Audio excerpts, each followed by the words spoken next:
വാസ്തവത്തിൽ നമ്മുടെ പള്ളികൾ അല്ലെ ആരാധനാലയങ്ങളൊക്കെ ചുറ്റുവട്ടത്ത് താമസിക്കുന്നവർക്കും അവിടെ കടന്നു വരുന്നവർക്കും അവിടെ കൂടി വരുന്നവർക്കും ഒക്കെ ഒരാശ്രയമാവണം.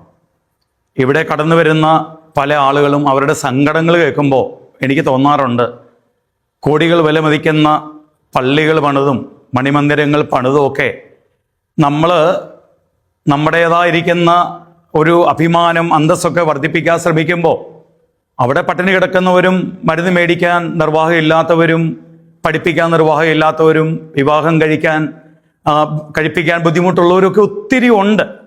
അപ്പം ഇത് തീർച്ചയായിട്ടും ഒരു പുരോഗതിനെ ശ്രദ്ധിക്കണം.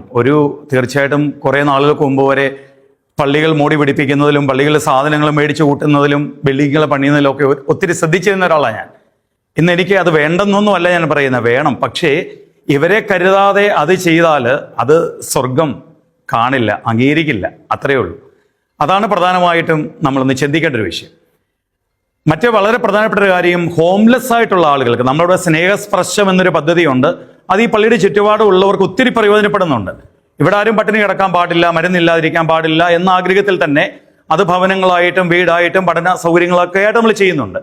ഇപ്പം വീടില്ലാത്തവർ, അതായത് സ്ഥലമില്ലാത്തവർക്ക് വീടുണ്ടാകുക. നമ്മൾ ഏതാണ്ട് 6 കുടുംബങ്ങളെ വാടകയ്ക്ക് വീടെടുത്ത് ഇപ്പം താമസിപ്പിക്കുന്നുണ്ട്. അവർക്ക് ഒരു ഭവന പദ്ധതി ഉണ്ടാകണം. അത് ഞാൻ എൻ്റെ സ്വന്തം സ്ഥലത്ത് തന്നെ ചെയ്യാൻ ആഗ്രഹിക്കുക. കാരണം എല്ലാവരോടും ഇങ്ങനെ മേടിച്ച് ചെയ്യുമ്പോഴും എന്നോടൊരു ചോദ്യം ഉണ്ടാവുമല്ലോ, നീ എന്നാ ചെയ്തു എന്നൊരു ചോദ്യം.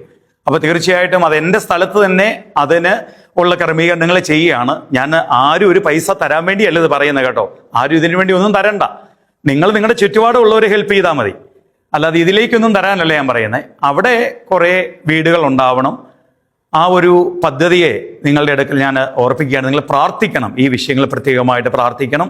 ഈ കുടുംബങ്ങൾക്ക് വീടുകൾ ഉണ്ടാവാനും ചുറ്റുപാടുള്ളവരെയൊക്കെ ഒന്ന് ചേർത്ത് നിർത്താനുമുള്ള ഒരു വിളി നമുക്കും ഉണ്ടാവട്ടെ. ദൈവം അനുഗ്രഹിക്കട്ടെ.